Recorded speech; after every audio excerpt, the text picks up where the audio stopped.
Hello, I am Doc Wrestling, and welcome back to Don't Oversell Wrestling. This is another episode of What If. So, this episode is definitely took a lot of time. Geez. What if WCW didn't fail and lose but win the Monday Night Wars? Now, the Monday Night Wars was really the spark to the Attitude Era.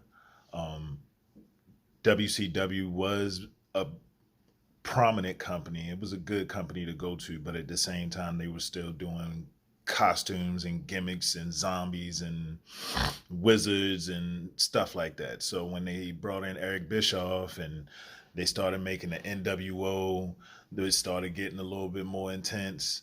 And then a lot of other WWF wrestlers started going to WCW because for more pay and less time.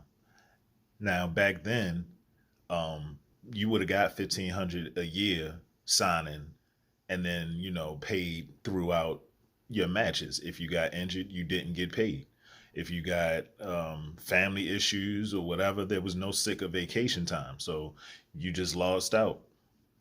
So with these guaranteed contracts, it was it was like perfect. Okay, so I got this amount of money. I can go ahead and pay my bills, do this, that, and the third. Yes, they are more independent contractors as they're called, but at the same time, it was better for them, especially because they can't give them. Well, they don't give them health insurance. Not that they can't. Of course, they can give them health insurance. But my thought process as far as the very beginning of the Monday Night Wars was when Eric Bischoff had went to WWE or F at the time to do an interview to be a commentator. And they said, "Here's a broom, sell me the broom."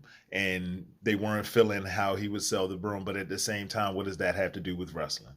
So they just, gave him some BS and brushed him off. Next thing you know, he's the head of the company that's taking them down.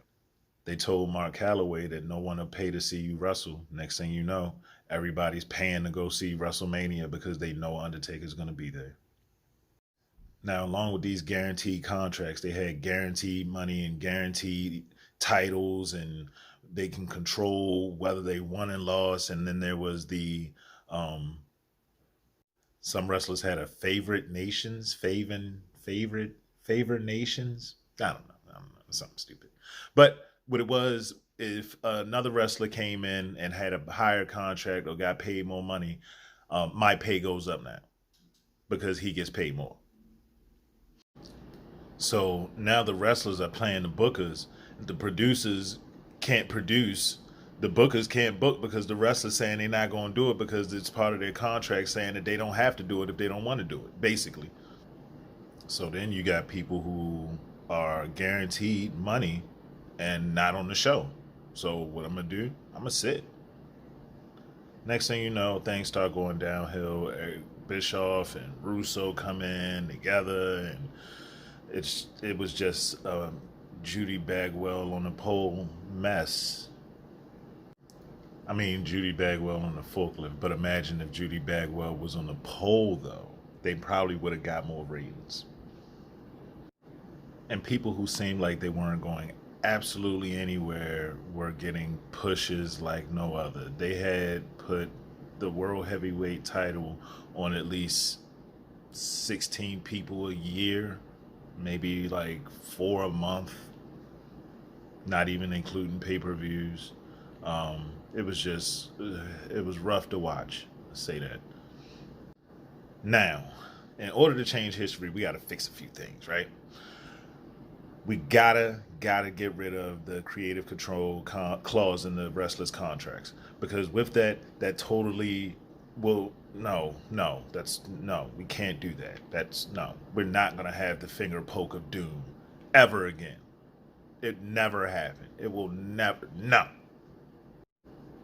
the NWO would not be a brand or a team of people, like a whole squad of people that didn't necessarily need to be there, didn't do anything but come out and go back and jump people. Like that was totally unnecessary. um I would definitely leave it down to 5 people maximum. Because let's be real, 4 limos worth of people, that's a lot. That is a lot. That's a lot of people. You can't even name everybody in the NWO. Exactly, you can't, because everybody's been in the NWO. Literally, the group was enormous. Like, imagine if everybody had been a part of DX. What made DX special? That's the problem with NWO. So you would have to definitely change the fact that everybody was a part of it and only leave it up to 5 people. That's it. And I wouldn't put Eric Bischoff on TV. Maybe as a commentator, but at the same time, not not as a actual manager or a wrestler or anything inside the ring at all. Like, no, he doesn't need to do anything like that. That was one of the problems, because he was doing the same thing WWF was doing with Stone Cold and Vince McMahon. So you got to do something different. You got to leave it to the wrestlers to wrestle. The amount of celebrities was definitely a good draw, but I wouldn't have put so many of them in the ring and then started putting belts on them. David Arquette had the WCW title to a point where literally as many people had been in NWO was almost as many people who had the belt. The belt wasn't even a big thing anymore. So you have to definitely keep his legacy high, because people like Ric Flair held that belt. He was still wrestling at the time. Meanwhile, in WWF, no one's smelling what The Rock is cooking. The championship is jumping all over the place. Hardcore title, like the hardcore title, it's a big thing. Stone Cold didn't beat up Vince McMahon. He respected authority and actually listened to what everybody told him. The Rock was still a blue blood. The Road Dogg and Billy Gunn never had 2 words for you. So now we fast forward to 2001, when WCW finally and ultimately buys WWF. The matches that would happen. So if you seen my last What If video, I said, what if Owen Hart didn't pass? And let's incorporate some of that into this, because we can do the Hart Foundation versus Raven's Flock. Billy Kidman versus Owen Hart. Raven versus British Bulldog. The Flock versus the Radicals. Now in this case, the invasion angle should go from that May, June area to December, because that's a lot of time to fill with a lot of wrestlers and, just things to work out. But you'll still get those build-ups and those dream matches that you always wanted, like The Undertaker versus Sting in their prime. Kevin Nash versus Kane, when he can actually walk and wrestle. We would have got Edge versus Raven. We would have got Angle versus Dean Malenko in an Iron Man match. Now with the purchase of WWF, he also would have purchased ECW, getting matches like Taz versus Malenko, Mike Awesome versus Hardcore Holly. And yes, Paul Heyman does come over, and he has more to do with the developmental than the day-to-day. Could have even got Scott Hall versus Billy Gunn. Now, with bringing over WWF and ECW, just like they did and vice versa in real life, they would still bring over the big 4. So the Survivor Series, WrestleMania, Royal Rumble, and SummerSlam would actually still go on. But they would have Starrcade also as one of those big events. Ultimately, big matches like TLC and Elimination Chamber would also come over, and imagine those.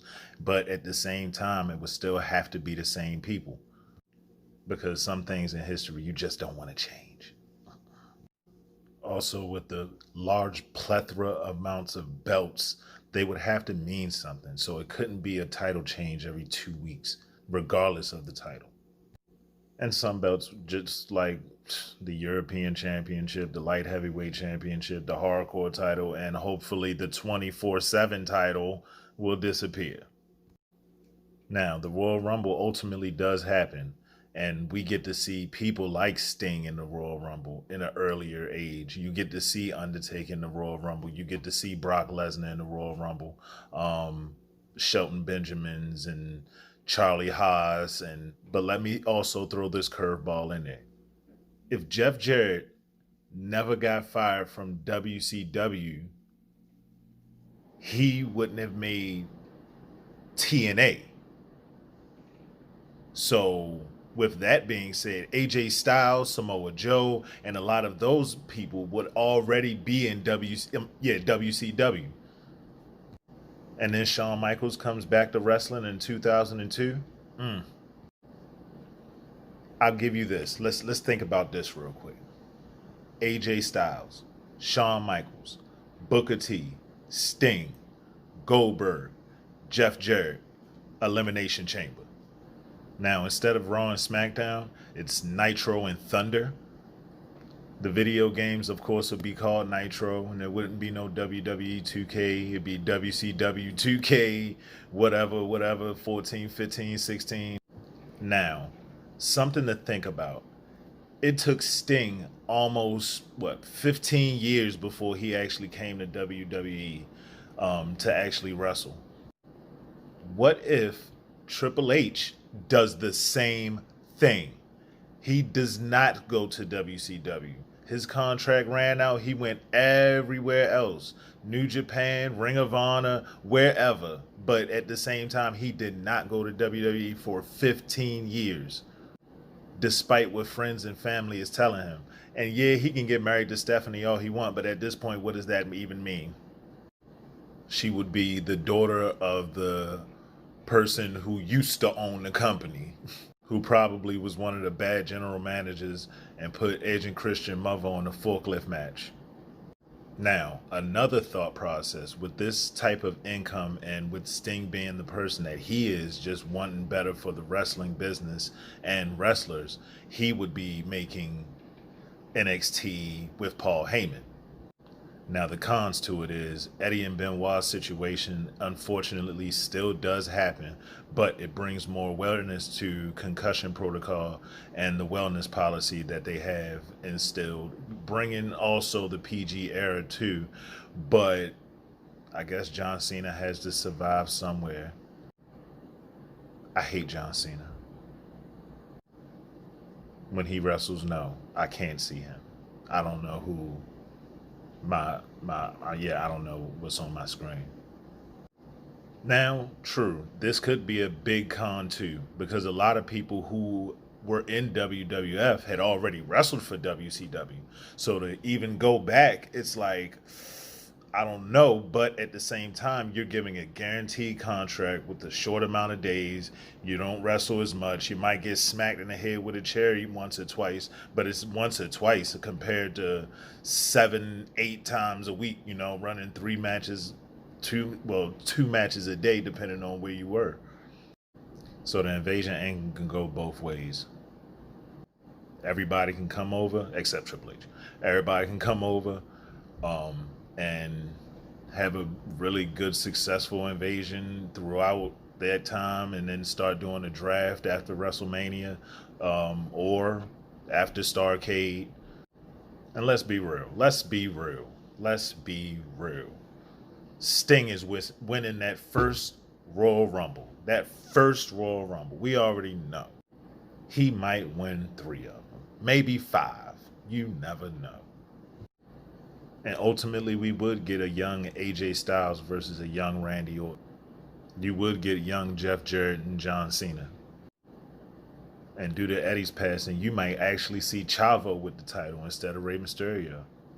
Not to say Rey won't ever get it, but that wouldn't be that point, and they wouldn't use that to push him. Ultimately and unfortunately, WWF titles would diminish away. Maybe not the Intercontinental title, but definitely the WWF title. It would be called the WCW World Heavyweight Championship. I'm sorry, I'm United. Brock Lesnar would be the beast incarnate, but at the same time, he couldn't play the same impactful role as he does by holding on to the belt for a year and only being there like 7 times out of that whole year.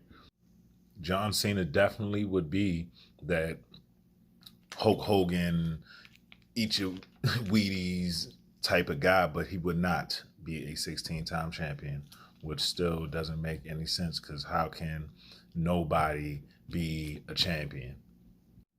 I can't see him. I don't want to see him.